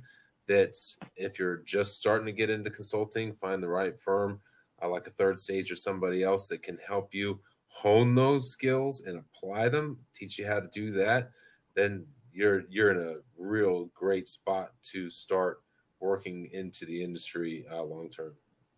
And you have to define what are the skills, like what are the important skills of being a consultant. And you've got the hard skills and the soft skills. The hard skills are a bit easier to get or to learn, as far as learning a certain technology or a certain industry or business process, whatever the case may be. But it's the soft skills that I found are really hard to find. And so if you're, you mentioned your food service experience, Adam, and I, when I was 15 years old, I started working mainly so I could buy a car because my parents didn't have the money to buy me one. So I knew I had to work to buy a car when I turned 16. So when I was 15, I started working in food service as well, customer service based jobs. And I did that all through high school. And I swear that those 3 years of doing that sort of work, I think that's more important in the skills that I gained during that time than some of the stuff I learned in college. And the reason was because I dealt with really difficult customers. I had to listen. I had to be patient. I had to understand. And that's the communication, the way you respond to those stressors and that sort of thing. That to me is really important and underrated in consulting. And I've seen a lot of consultants that are brilliant consultants on, in terms of the hard skills, but they didn't have those soft skills and they fail as consultants, or they're just not effective because they can't do both. And you have to be able to do both. You have to have the hard skills and the soft skills. So I always look at, I actually, when I look at resumes, if I see someone that has a food service or some sort of customer service based background, that's super appealing to me, because I think, okay, I can't teach you how to deal with stress or how to deal with difficult clients. I can't teach you that. I can teach you the other stuff. I can teach you the technology and the business process and the hard stuff, but I can't teach you how to deal with a really difficult client, or at least I can't do it within a reasonable amount of time. So that customer service based background is really important. So if you have that, if you're, listening in and you're thinking, well, I have some of that experience, I would definitely highlight that. And more importantly, translate that for your target audience of what that means to being an effective consultant. If you can say, I was in customer service for X number of years or however long, I learned how to do whatever it was, communicate with people, deal with difficult customers, whatever. You want to highlight some of those things as well. How about you, Nate? Anything you'd add to that? I think, and I'll kind of put the three legs of a stool answer to this, because I think it's hard work, or it's having the hard skills and the soft skills, and then I also think it's getting in and for the most part, when you enter a consulting organization, especially if you're coming out of college or you don't have a lot of consulting skills, pick one project that you're going to be working on, figure out what success means in that project, and do it really well. I read the other day, as an analogy, I read about one of the newly hired NFL coaches here started as a receiver coach, and he talked about how it was just a really small, kind of insignificant job, but he did it really well, and he learned how it interacted with all the rest of the team, both on an offense and a defense side, and really started to learn the whole organization from that one position. So I would say, get the soft skills, learn the soft skills, learn the hard skills, but also with whatever you start out with, do it really well, lock in, whether it's being on a project and your learning requirements, do it the best that you can, and really figure out where that fits in to the whole scheme of the overall project and how it's going to benefit the organization as well. Yeah, really well put. I'll tell you one thing, the initiative part of being a consultant, I can't stress that enough. And I have a gauge and how to judge new consultants that I work with on a project, especially if it's a new project and it's the first time I've flown to this client, let's say. I know I have the right people when we get in the car and two of them already have their phone open with the map of how to get the directions. When I know there's a struggle with anybody that I work with for the first time, is I get in and somehow they thought because I'm driving, I have to give the directions too. And I'd rather have an initiative, people gone, here are three alternate routes to get to that client. And they're helping me be successful in getting to the client. It's something really simple, but it's sort of like, if I have to ask you to give me directions, I have a feeling that that's how I have to potentially work with you. And I'd rather have somebody come up with like, hey, I have three ideas. Do you want to talk about, kind of thing? I want that initiative, the motivation to be there for anybody that gets a consultant, even some of the senior folks on this call right now. Right. Yeah, it's also that's a really interesting point, Scott. I hadn't thought of that, but it is a good litmus test, and it sort of reminds me of people ask me, how do you choose cultural fit? And we're all about culture at Third Stage, and that's something that's really important to me, is making sure that we build a strong culture. And I always use the litmus test. I use it similar to your directions to the hotel sort of, or directions to the client sort of litmus test. Is I always use a litmus test of, if I get stranded at an airport because my flight gets delayed for say 4 hours, and I'm stuck with you at an airport at an airport bar, would I enjoy that time? Do I think I would enjoy hanging out, being stuck in an airport with that person? And if I answer the question yes, I think I would, then it's as simple as it sounds. I think that's probably a pretty good cultural fit.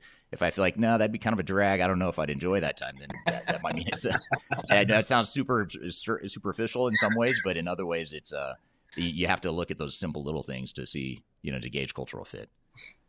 I think something else that I really like to look for is a sense of humility, right? Kyler called it. She knows me too well. She's heard me say it too many times. She knew I was going to bring up the airport thing, so she beat me to the punch. there you go. Well, humility is a key component of this too, right? And that's enjoyable in an airport when you're stuck there by yourself and not like, this is all about me and how miserable this is for me. It's like, okay, Yeah. this is where we are. Like, how miserable you may be stuck in the airport with me is not going to change the fact that you are stuck in an airport with me. Right. It's also important to just understand that you're going to make recommendations to clients and they're going to look at you and say, nope. And you got to be able to handle that, right? So not only handle that and understand that it's the client's prerogative not to take your recommendation if they don't want to, but they understand things that and have a vision of their business that you won't, and they probably know things that you don't because they're intentionally not sharing their secret strategies and things like that. So when somebody says that's a great recommendation, we are going to ignore it and go the opposite direction, that will happen. It happens on the regular. And so your job as a consultant isn't to get upset because you feel like they just insulted you by telling you your recommendation is not the path they'll go, but to say, all right, cool. You know what? You want to go a different direction? Here's how I can help with that instead. I can help you work through the risks of the direction you're going to go. And this is what those look like so that you're enabled. So it's not about being right.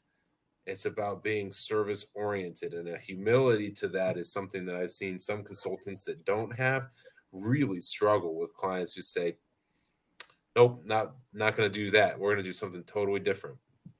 So that's a key component of it that I think is important. Yeah. I agree with that, by the way. And I've got a closing question I'm going to get to in just a second, but I have to ask this question because I think it's a really good one. And I'll just ask you this, Scott, because I think you might have a unique perspective here. Where was it? So it's from AK over on YouTube. Asked the question of, does having an MBA degree in leadership skills give an edge in a consulting career? And just to backdrop here, I have an MBA at the time in my career. At that time in the late 90s, it was totally worth it to me, and I'm glad I got my MBA. However, I don't know if I have a good answer for this now, and so I'd be curious to see what you think, Scott. Is it worth having an MBA? Does it help you in the career of consulting? It kind of goes a little bit piggybacking on what Adam mentioned about where do you want to end up. I do not think that an MBA is mandatory to get into consulting. I think that being inquisitive about learning and being able to adopt and to gain traction on anything you do is probably more important. If you're smart, if you can absorb experiences, you could start in consulting much sooner than somebody who is going to work in industry for 2, 3, 4 years, go get an MBA and expect to go work at Booz or work at some of the elite schools, elite consulting firms. So, but those are rare and far between, right? It's much better to have practical experience and a history of proving that you can overcome obstacles and that you've grown in your role. So in another way of saying that, if you have 27 years of working in the same role, same department, that's more like 2-3 years times 10, right? You're not really growing and developing. So if you can prove that as attraction in your current job, I think that's going to be much more beneficial. One nice thing that's going on in the market, at least in the United States, is a very tight labor pool. So if you can demonstrate that you can adapt and get thrown into a situation and be successful, that's probably more important than having a pedigree where the MBA used to be a requirement. I think all of us have a graduate degree, I think. And I would say that that's great if you want to transition. So if you're in an industry or you're a construction worker and you want to go work in consulting, getting an MBA is probably a good track to go because that gives you the baseline to get into it. But I think if you're just smart and experienced and show that you've been in situations to learn and grow, I think that's probably more valuable now than an MBA. Yeah, I do want to point something out though. How many MBAs on the call right now? 4 of them. So all 4 of us have MBAs. So to qualify that, I think that this is a correlation rather than a causation type of thing, right?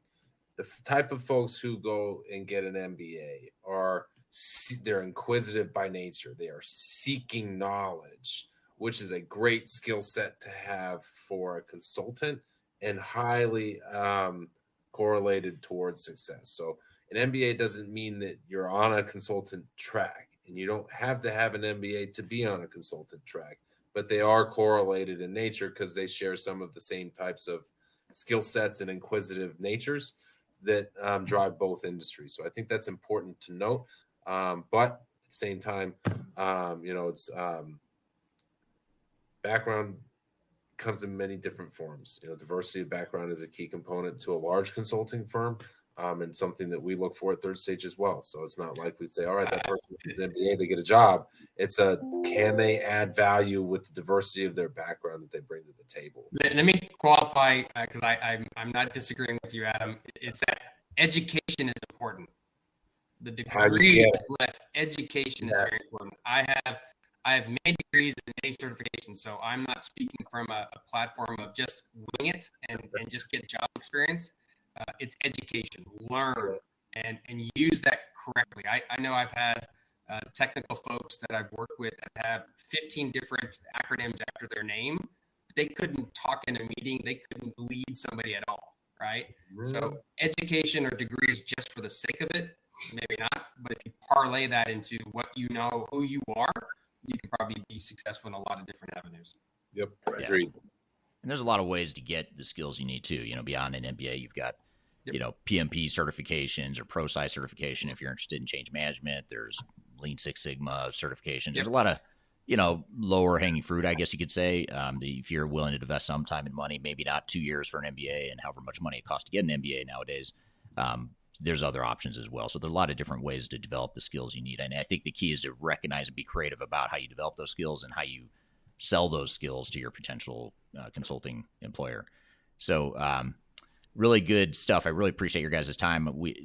Time flies by when you're talking about something fun like this, but we are up against our top of the hour here. So we'll wrap it up. But I want to thank you guys for your unique perspectives. And for those of you listening on the audience, if you are interested in careers at Third Stage Consulting, we are growing very aggressively, very quickly, and we are constantly growing our team. We'd love to hear from you.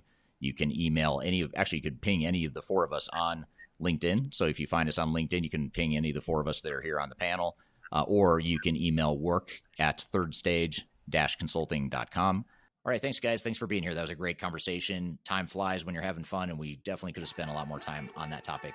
In fact, we are going to spend a little bit more time on that topic. Just Kyler and I, we're going to take a quick break, and we're going to come back and dive into some of those threads a little bit more and cover a couple other things here. But first, we're going to take a quick break. You're listening to Transformation Ground Control. Give me the sense to wonder. If you are involved in any sort of digital transformation or business change initiative, you will want to download the 2021 Digital Transformation Report. With its comprehensive overview of business and technology trends and best practices, this report is a must-have guide for any transformation project or executive team. Download this free report by visiting Third Stage Consulting at thirdstage-consulting.com. You can also visit our website to learn more about us or download independent reports, videos, and other best practices. Again, visit thirdstage-consulting.com today to learn how to take your transformation to the third stage of success.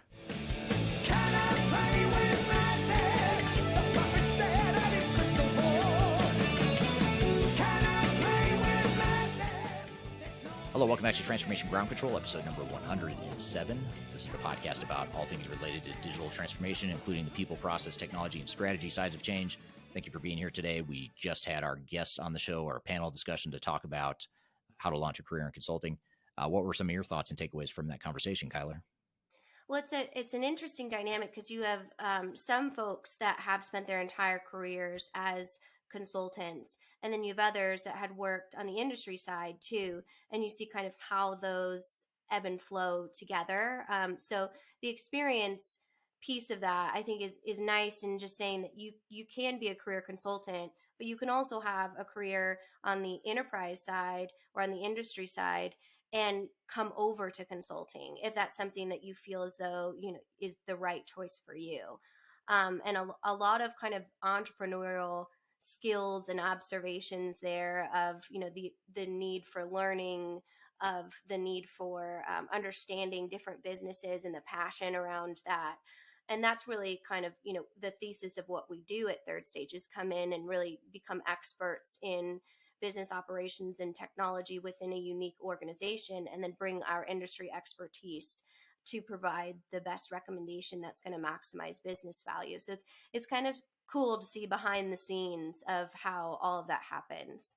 Yeah, it is, and also interesting to hear um, some of their perspectives on what they like and don't like about consulting, because it's something we don't talk a lot about. When we're day to day helping clients out and on projects, it's just not a topic that we cover enough, probably. So it was interesting to hear their perspectives.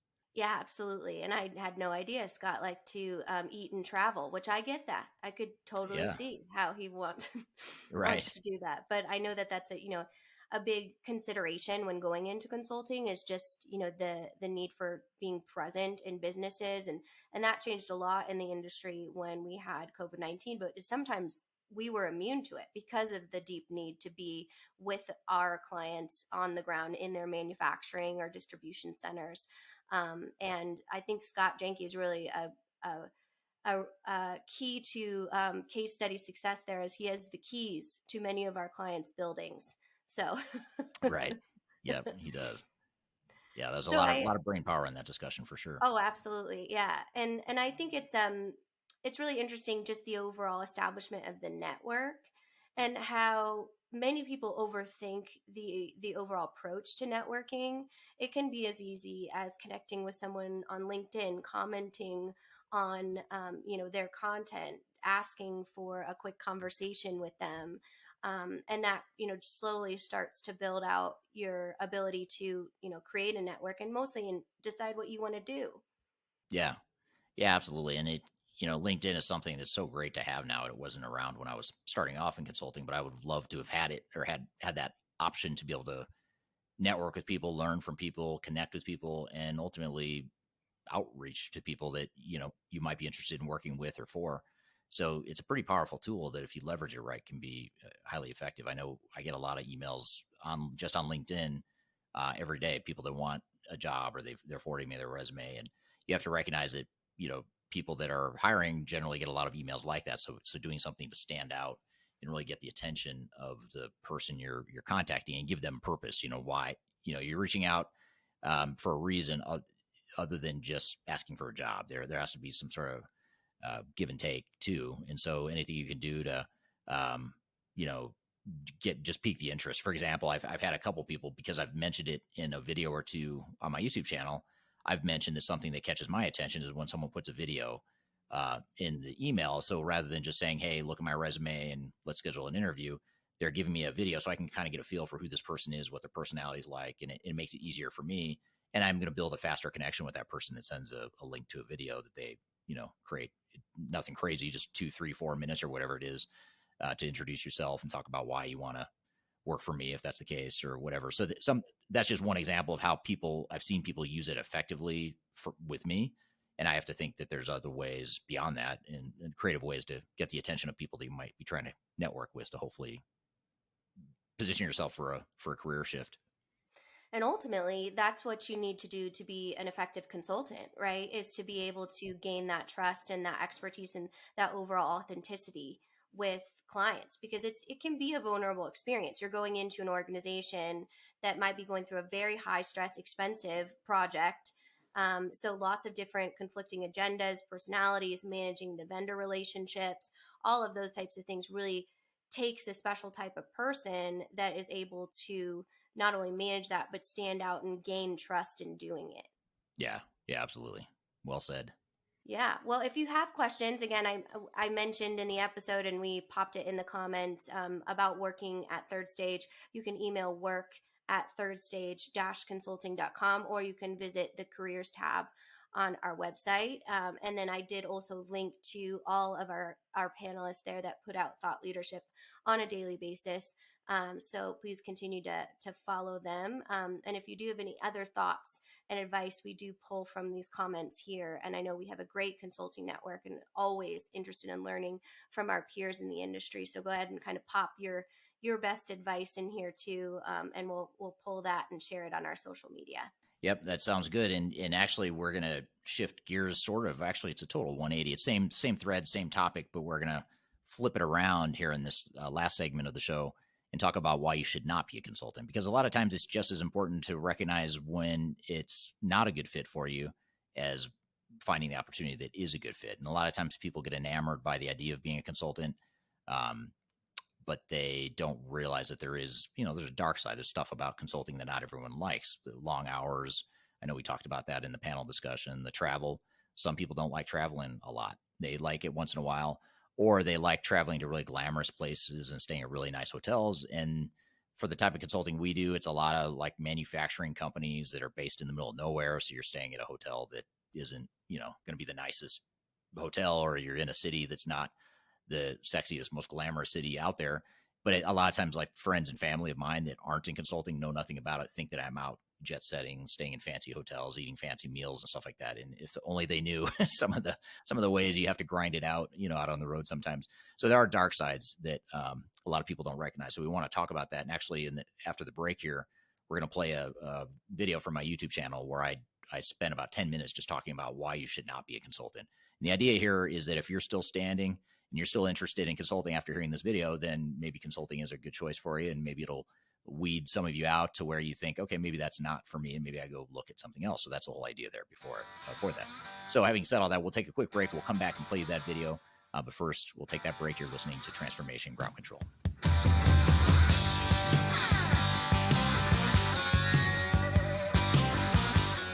Are you looking to stay ahead of the curve in the ever-changing landscape of digital transformation? Then you need our newly released 2023 Digital Transformation Report. This comprehensive report covers the latest trends, technologies, and strategies to ensure your digital transformation is optimized for success. The 2023 Digital Transformation Report is packed full of proven methodologies and insights from experts in the independent digital transformation field. You'll also receive practical insights on how to implement digital transformation strategies within your unique organization. This free report is available for download on our website at thirdstage-consulting.com under our Thought Leadership section. Bad to the bone, bad to the bone, bad. Hello, welcome back to Transformation Ground Control, episode number 107. You can find new episodes every Wednesday on YouTube, LinkedIn, Facebook, Twitter, and audio podcast platforms throughout the world. And we are going to play you a clip here real quick from my YouTube channel, a video that's called Why You Should Not Be a Consultant. And the idea here is to share with you some of the things that you may not like about consulting, if that's a career you're thinking about. And if you still like the idea of consulting, even after hearing this video, then maybe it is the right choice for you. So we'll play this clip and then we'll come back and discuss it. But let's roll this clip called Why You Should Not Be a Consultant from my YouTube channel. I've been a consultant for 25 years now, and I'm here to tell you that you should not be a consultant. I'm going to talk about why here today. My name is Kimberling. I'm the CEO of Third Stage Consulting. We're an independent consulting firm that helps clients throughout the world with their digital transformation journeys. And back in the late 1990s, I started my career unwillingly as a consultant.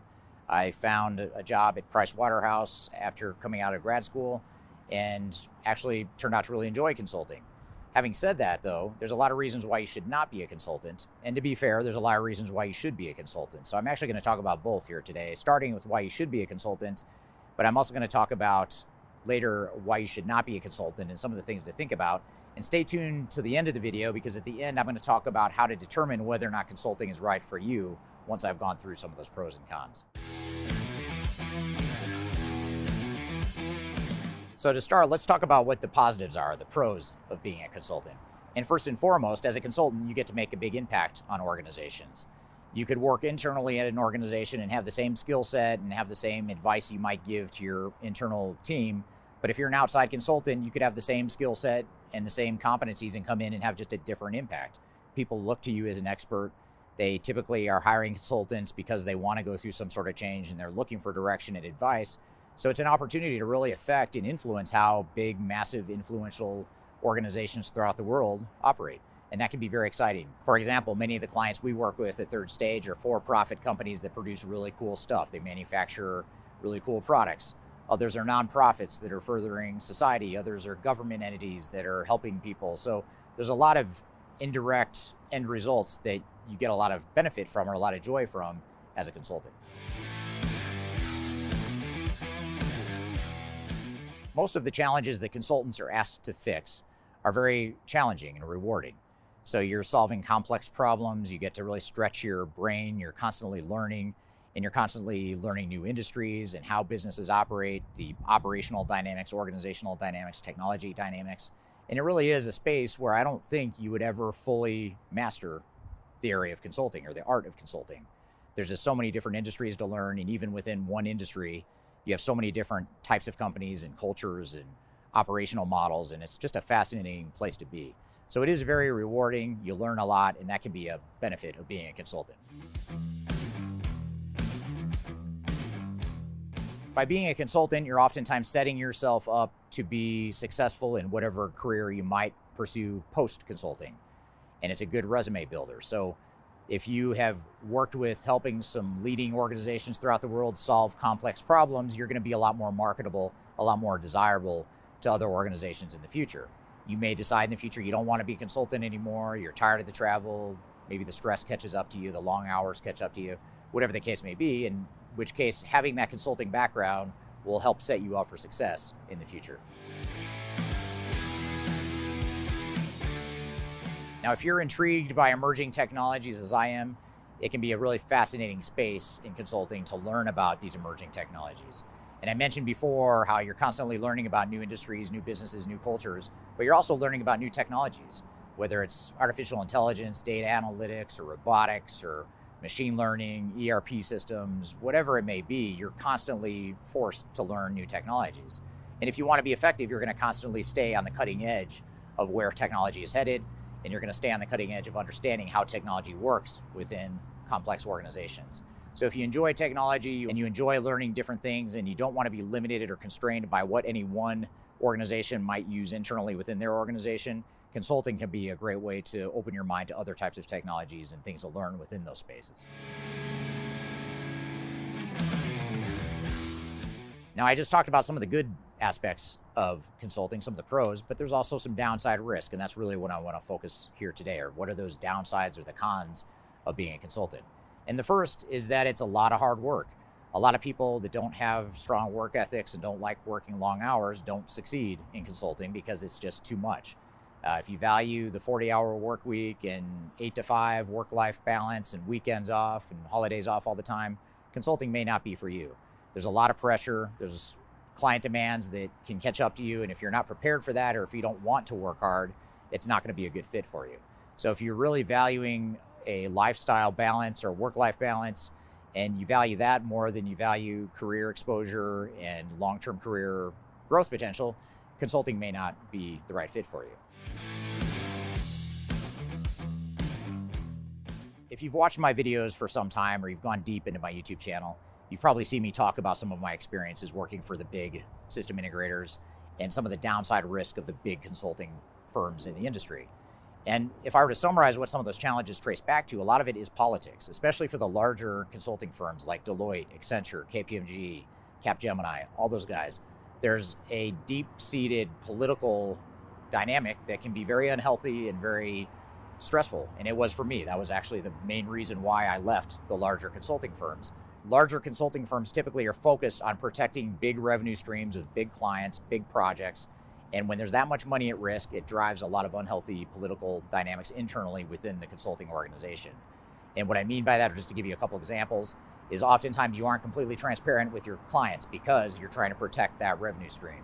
I know I spent a lot of hours in meetings with other team members trying to figure out how we were going to spin or put a positive spin on really bad news, something that made us look good and didn't make us look bad. So we spent more time doing that rather than focusing on how to solve the client's problems. And that can be a very stressful thing if you're not ready for that or if you don't like that sort of thing. In my case, I didn't like it, so that's why I moved on. So that's something to keep in mind, is the politics and stress of especially larger consulting firms can be very stressful for some individuals. No matter how irrational it may seem, whenever a client has a problem, it becomes your problem. As a consultant, there are high expectations. They've hired you to come fix a problem. By definition, they are struggling. They have some sort of problem that they don't feel like they can address themselves. So therefore, they are hiring you as a consultant. So oftentimes you're going into a situation that is very difficult, very stressful, because the client has some other dynamics at play oftentimes that are undermining their abilities to solve whatever problems they're trying to solve. For example, organizations that are trying to implement new technologies and they're struggling with the deployment of new technologies. Oftentimes it's not because the consultants don't know how to deploy technology. Oftentimes it's because there's internal political fighting, there's unhealthy cultures, there's broken operational processes and things wrong with the organization that aren't necessarily your fault as a consultant, but it becomes your problem because now you've got to figure out how to solve this problem that you didn't create. So a lot of times consultants I've worked with really struggle with that dynamic. And I always try to set expectations with consultants we hire by saying that if you want to be a good consultant and you want to be effective, you need to think about how you can be a better therapist to your clients, because ultimately half the battle and half the value of consulting is listening to and understanding your clients' problems. Even though it's not technically your problem, it really is your problem to help understand what the problem is so that you can ultimately help get to the root cause and help solve it. So whenever there's client problems, they typically become your problems, and there's a lot of high expectations that go along with that. So that's something to keep in mind as you consider a career in consulting. One of the biggest keys to success as a consultant is what I often refer to as the finesse of consulting. It's more of an art, it's not a science, and that is the soft skill of consulting. When I was first starting my career in my early 20s as a consultant, there's a lot I didn't know. There's still a lot I didn't know, but I knew even less back then. And one of the ways I overcame that lack of knowledge and that lack of experience was by really mastering my finesse and knowing how to ask questions, knowing how to read clients, and really becoming somewhat of a chameleon that can respond to different situations and adjust and be very adaptable. So those soft skills are something that are very difficult to teach, and if you don't have them, it can be very difficult to master or develop. So you really need to look at yourself and understand, not only do you have the hard skills, the tangible skills, the technology skills, the understanding of business processes, all the stuff that's important and good stuff, but do you also have those soft skills? And if you don't have those soft skills, or you don't like the soft skills or demonstrating those soft skills, you may want to rethink a career in consulting. Now, the final disadvantage I'll point out here in this video is the fact that for many larger consulting firms, the pace of advancement is very slow. You have to demonstrate a certain amount of tenure before you can move up within the organization. In fact, I grew very impatient, especially being in my early to mid-20s, early in my career, to where I felt like I could do a lot more than what I was being allowed to do at one of the big consulting firms, which is another reason why I left the big consulting firm to go to a smaller one. So you may want to rethink, if you're looking at one of the big, massive consulting firms, and upward advancement and quick upward advancement is important to you and you want to constantly challenge yourself, be sure you really think through that dynamic, because big consulting firms are designed to ensure that no one fails on the project. And they've really mastered this whole science of bringing in college grads that don't know what they're doing and putting them in a position where they can't fail. And part of the reason you ensure that you're not going to fail is ensure that you're not going to move up too quickly. They're going to slow you down and make sure that you move up only after you're 100% prepared for that next step in the process. So if that's something that does not sound appealing to you, the good news is there is an option. You can go to a smaller consulting firm. You can go to a mid-tier consulting firm that might give you a little bit more advancement opportunity. The challenge there, of course, is if you don't have consulting experience, it's going to be harder to get a job with one of those firms. So that's the trade-off you've got to navigate, but something to keep in mind as you consider a career in consulting. So this all begs the question, is consulting right for me? I guess it really just depends on your personality and what your goals are. If you like to work hard, you have those soft skills that help you be an effective consultant, you like to learn a lot, you're interested in different types of businesses and problem solving, consulting could be a great career. But if you like more predictability, more stable work environments, things that are more predictable, all that stuff, then consulting may not be a good career for you. And certainly if you don't want to work hard and you don't want to deal with a lot of stress and travel and different types of clients and dysfunctional organizations, then consulting may not be the right answer for you. So I hope this has given you a bit of a sense of whether or not consulting would be a right fit for you. I encourage you, if you are interested in learning more about consulting for a company like Third Stage, I've included our recruiting contact information below, and I've also included at the bottom of the screen here. So please feel free to send your CV or express your interest via the email I've included linked to below.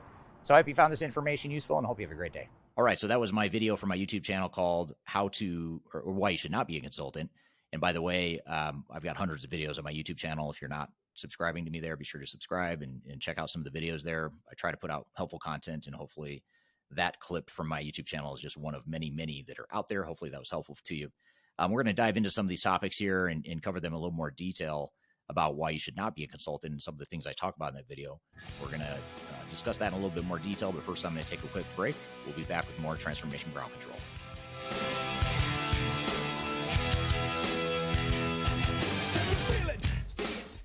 Interested in working for a company that truly values your unique skills and experience? Here at Third Stage, we don't hire based on resumes alone.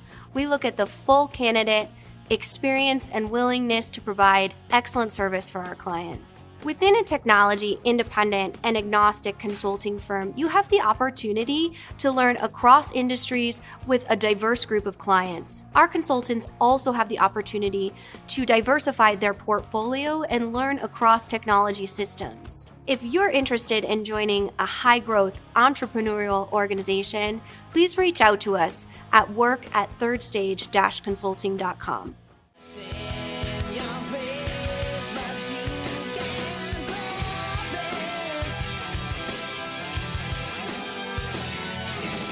Hello, welcome back to Transformation Ground Control, episode number 107. I'm here with Kyler Cheatham, and we just played this video, Kyler, called "Why You Should Not Be a Consultant." What were your thoughts? Does it make you want to be a consultant or not want to be a consultant after watching that video? Me definitely, but I feel like I'm, as I always say, a corporate dropout, which Right. so consulting is right for me in that I love all of the pros and all of the cons work fine for me as well. But just as a programming note, so you can find this blog as well on our website. We have a table of contents that goes through each step or each pro and con that Eric listed out if you are interested in kind of garnering that and reading it through in more detail. So that's on our website as well. So I want to kind of talk about some of the additional cons that you might not have touched on in the conversation. And the one I want to start with is politics. And I almost wish we would have asked this a little bit more in our discussion, because I know that team has a wealth of experience in kind of navigating the politics, and the client problems are your problems, like you say in the video. So can you talk a little bit more about that? Yeah. So, I mean, one of the benefits of being a consultant is you don't get caught up in day-to-day politics, generally speaking, unless, of course, your consulting firm has politics.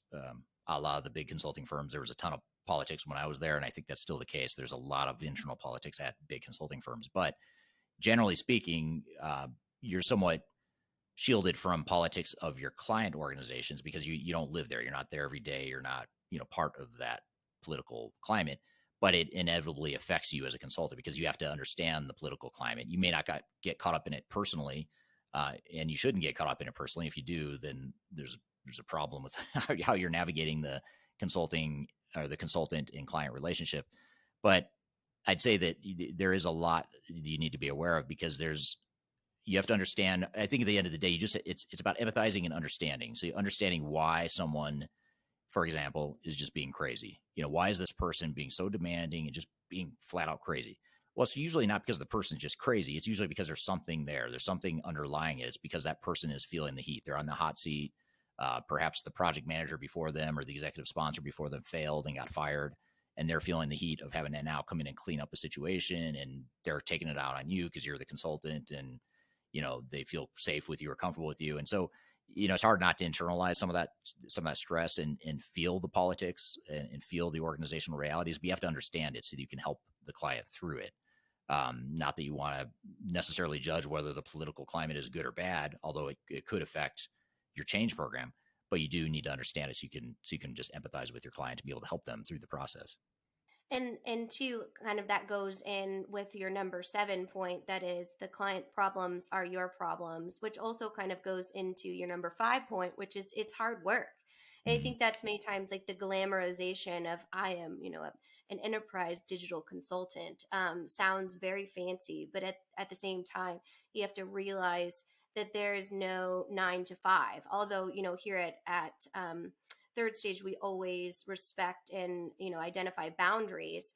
There still is times when we've been up at 2 a.m. because we are a global consulting firm, and that's what was best for our clients. So I know when I interview people to come to our team, that's one thing I want to be perfectly clear about, is though we have a family first mentality and respect the needs of our employees as human beings, it does require some time to work outside of that 9 to 5 window. Yeah, absolutely. There's a lot of flexibility that you need to have, and it gets back to the point we had earlier in the panel discussion. I think it was Adam that mentioned it, that the comfort of working predictable hours and predictable workloads, things like that. If that's important to you, and work-life balance is really important, even though we value it at third stage, other consulting firms may value it as well. The reality is, I think in consulting, you're just going to work more hours than you might in a quote unquote normal office job. But some people, some clients we work with actually work as much or more than we do. So it's hard to say, but you just have to be flexible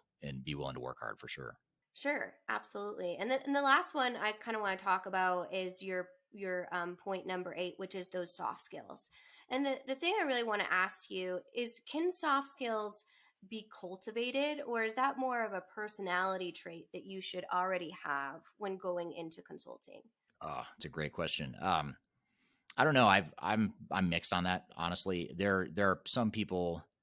I mean, first of all, if someone has the right soft skills, they've got a high emotional intelligence, and they're really good at communicating and interacting with people, that obviously is a positive factor, and I'm going to want to hire that person over someone who doesn't have those skills. But maybe all things else being equal, I'm definitely going to hire the person with better soft skills. But if I find someone that is okay, has some decent soft skills, but needs some more work in it, you could probably work with that. That's not as ideal as the person that already has the soft skills, but you usually, a lot of times, it's about attitude, and you can tell by the person's attitude if they're willing to learn and willing to change and grow and all that stuff.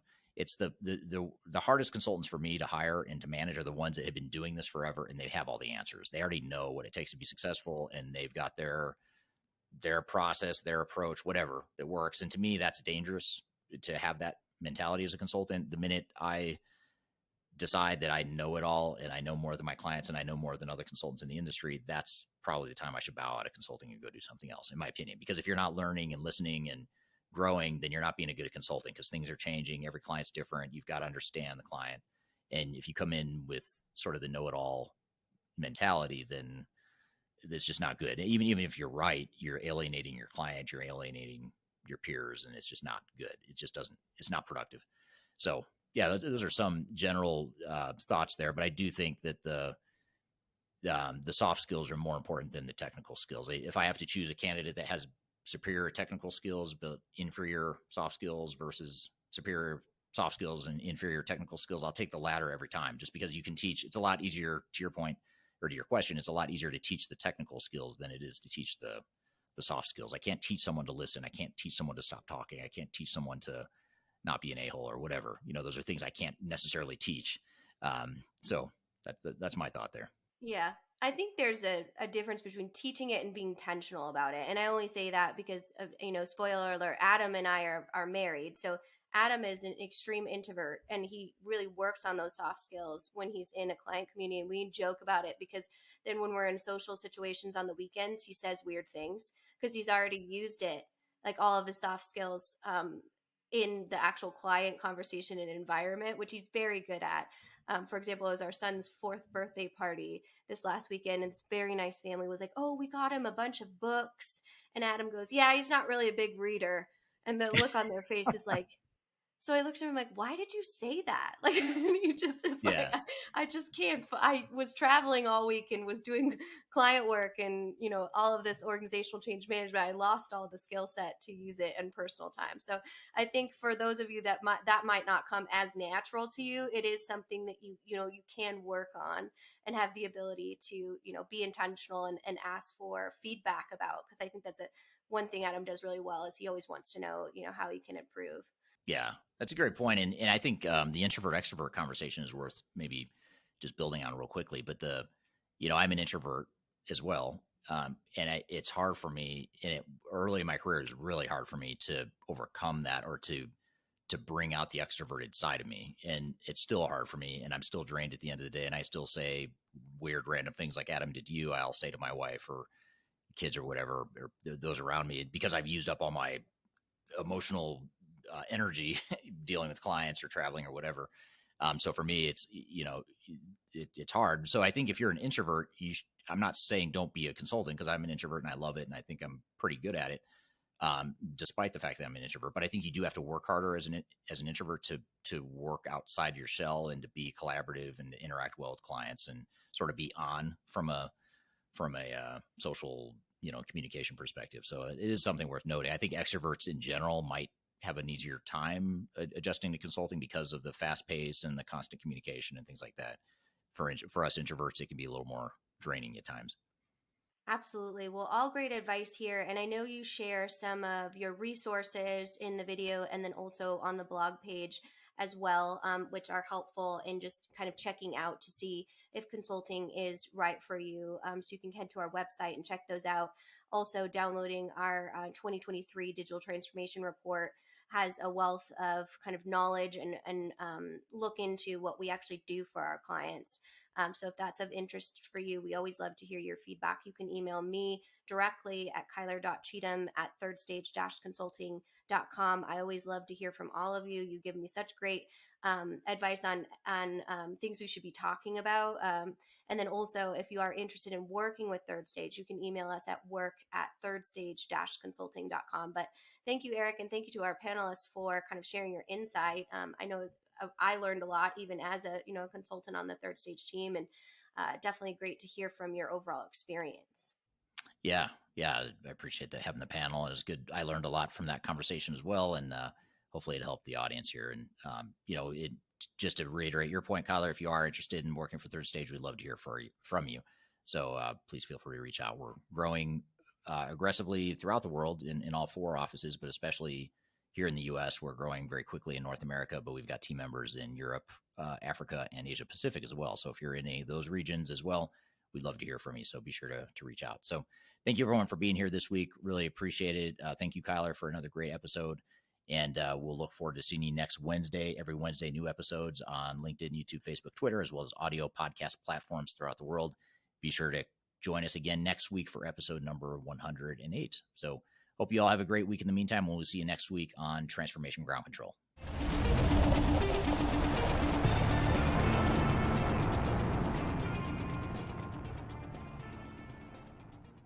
Hello, my name is Eric Kimberling.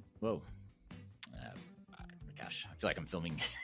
Has ChatGPT or ChatP. I had told Eric before this episode, I practiced saying it like 4 times. I knew this would happen. I wrote it down so I can read it off my notes here.